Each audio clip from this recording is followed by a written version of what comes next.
जंगल में अभी सर्दी का मौसम शुरू हो गया है। बच्चों के स्कूल की छुट्टियां भी चल रही हैं। रानी चिड़िया के चाय के ठेले पर पंछी गर्मा गर्म चाय का मज़ा ले रहे हैं। रानी, तेरी चाय का कोई जवाब नहीं। पूरे जंगल में तुम्हारे जैसी चाय कोई नहीं बना सकता। शुक्रिया मीनू मौसी। हाँ मीनू मौसी, इसीलिए हम सब घर में चाय पीने की बजाय रानी के हाथ की चाय पीने यहाँ आते हैं। और अब तो सर्दी का मौसम शुरू हो गया है। अब तो रानी के हाथों की चाय पीने का और भी मज़ा है। कालू भैया, लाडो, आप दोनों का बहुत बहुत शुक्रिया। साथियों, सर्दी का मौसम शुरू हो गया है। हमें सर्दी के लिए अपने घोंसले मजबूत बनाने होंगे। सारे पंछी आपस में बातचीत कर ही रहे थे, तभी राजा जी के सूचना पंछी सूचना देने के लिए वहां आ जाते हैं। सुनो सुनो सुनो, सारे जंगल के वासी सुनो। सर्दी का मौसम जंगल में बढ़ गया है, तो इसी बारे में बात करने के लिए राजा जी ने आज दोपहर सबको अपने महल में बुलाया है।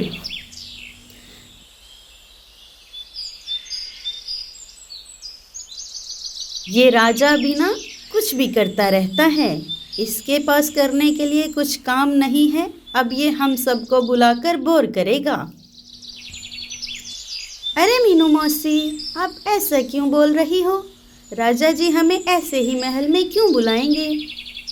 साथियों, अभी दोपहर होने में बहुत समय है, इसलिए हम सब बाहर जाकर अनाज लेकर आएंगे और कल हमें घोंसला पक्का करने के लिए सूखी लकड़ियाँ और घास फूस भी लाना होगा। हाँ हाँ, चलो चलो। रानी, क्या तुम भी हमारे साथ आ रही हो? हाँ हाँ, मैं भी आ रही हूँ। सारे अनाज लेने के लिए निकल पड़ते हैं।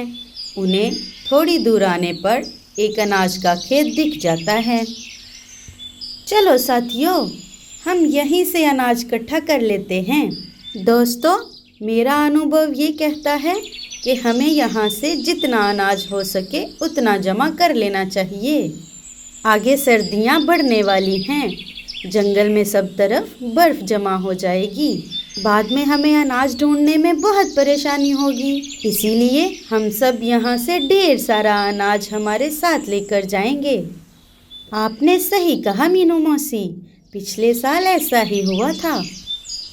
बर्फीले तूफान की वजह से हमें कई दिन घर पे ही रहना पड़ा था, लेकिन इस बार हम ऐसी गलती नहीं करेंगे।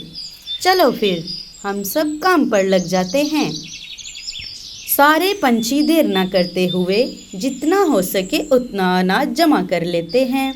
अनाज जमा करने के बाद सारे अपने जंगल की ओर निकल जाते हैं। अनाज लेकर वापस आते आते उन्हें दोपहर हो जाती है। लाड़ो, तुमने बिल्कुल सही कहा था। हमें अनाज लेकर आते आते दोपहर हो गई। साथियों, अब हम ये अनाज घर पर लेकर चलते हैं। घर पर अनाज रखने के बाद हम सब मिलकर राजा जी के महल जाएंगे। सब ने वैसा ही किया जैसे रानी ने कहा था। थोड़ी ही देर में सारे महल में जमा हो गए। कालू, क्या सारे पंछी आ गए? हाँ राजा जी, सारे पंछी आ गए हैं। ठीक है, फिर मैं सभा को शुरू करता हूँ। पंछियों, जैसा कि आप जानते हो कि सर्दियों का मौसम शुरू हो गया है, इसलिए आप सब लोगों को पिछले साल की तरह अपने अपने घोंसले पक्के बनाने होंगे। बर्फीला तूफान कभी भी आ सकता है। ये सब हमें पहले से ही पता है राजा जी, लेकिन आपने हम सबको आज यहाँ क्यों बुलाया है, ये बताइए पहले। हाँ मीनू मौसी, मैं उसी बात की तरफ आ रहा हूँ। घोंसला पक्का करने के लिए जो सामान चाहिए वो सामान मैंने आप सब लोगों के लिए पहले से ही जमा करके रखा है। इसलिए आप सब लोगों को सामान इकट्ठा करने के लिए यहाँ वहाँ जाने की कोई ज़रूरत नहीं, और बाकी की जानकारी आपको सूचना पंछी दे देंगे।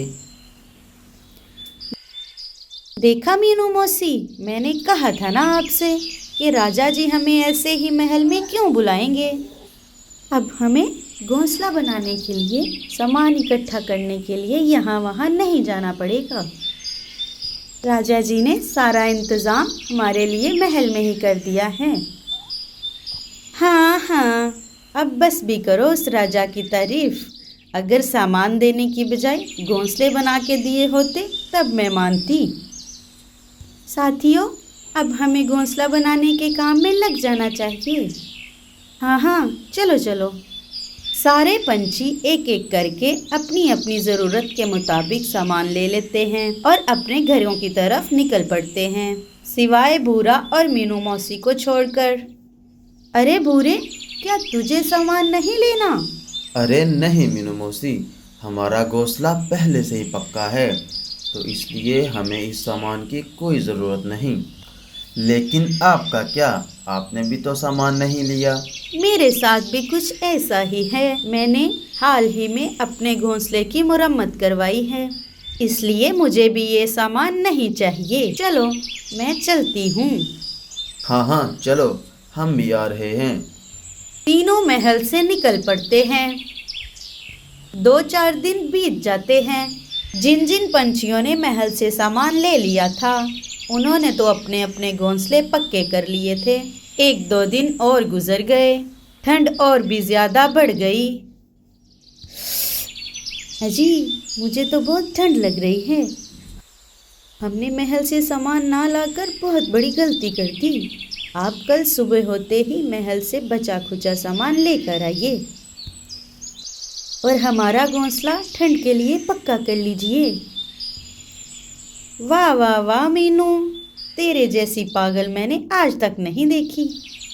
अगर उस दिन तुमने सामान ले लिया होता तो आज तुझे ऐसे ठंड में नहीं बैठना पड़ता।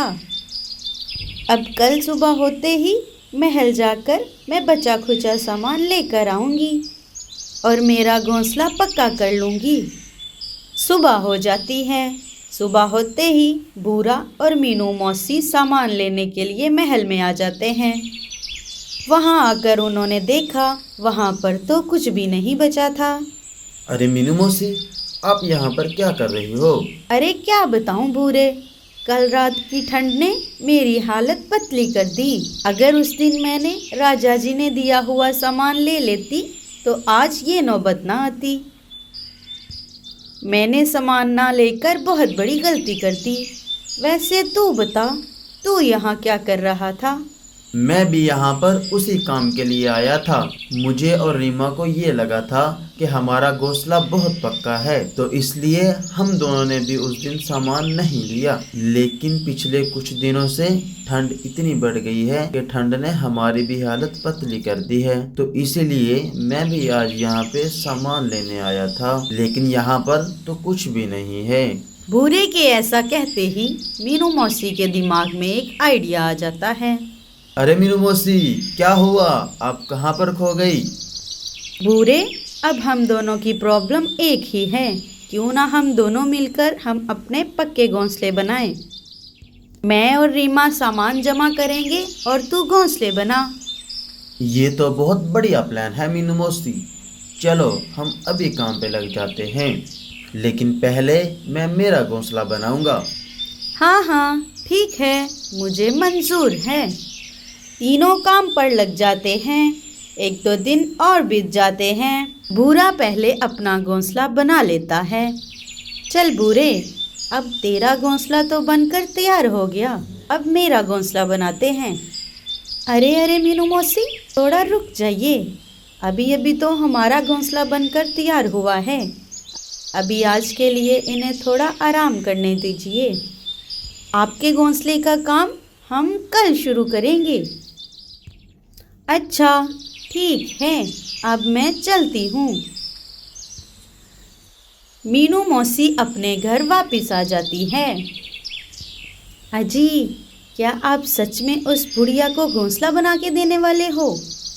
हाँ हाँ, जैसा कि देखो मीनू मौसी ने हमारा घर बनाने में बहुत मेहनत की है। जैसा उसके और हमारे दरमियान तय हुआ था, हमें भी उसका घर बना के देना होगा। बस कुछ दिन और, फिर मैं मेरे नए घर में चली जाऊंगी। सुबह हो जाती है। मीनू मौसी बूढ़े के घर के बाहर आ जाती है। रीमा घर के बाहर ही मीनू मौसी के आने का इंतज़ार कर रही थी। चलो रीमा, बूढ़े को बाहर बुलाओ, हमें काम पर लग जाना चाहिए। अरे क्या बताऊँ मीनू मौसी, बूढ़े जी बाहर नहीं आ सकते।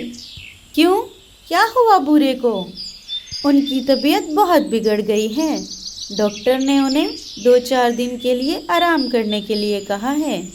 अरे बाप रे, अगर ऐसा है तो कोई बात नहीं, तुम बूढ़े का ध्यान रखना। अगर तुम्हें किसी चीज़ की ज़रूरत पड़े तो मुझे ज़रूर बुला लेना। अब मैं चलती हूँ। मीनू मौसी के जाते ही रीमा घर के अंदर चली जाती है। रीमा, ये हमने बहुत गलत किया। हमें मीनू मौसी के साथ ऐसा नहीं करना चाहिए था। आप चुप रहो, हमने कुछ गलत नहीं किया। अब हम अपने नए घर में हैं, बाकी जाएं तेल लेने। मीनू मौसी बाहर से दोनों की बातें सुन लेती है और चुपचाप वहाँ से चली जाती है। चलो कोई बात नहीं, अब मैं अकेले ही मेरा नया घोंसला बनाऊंगी। उसके लिए मुझे पहले सामान जमा करना पड़ेगा। दोस्तों, अब आगे क्या होगा देखते हैं अगले पार्ट में।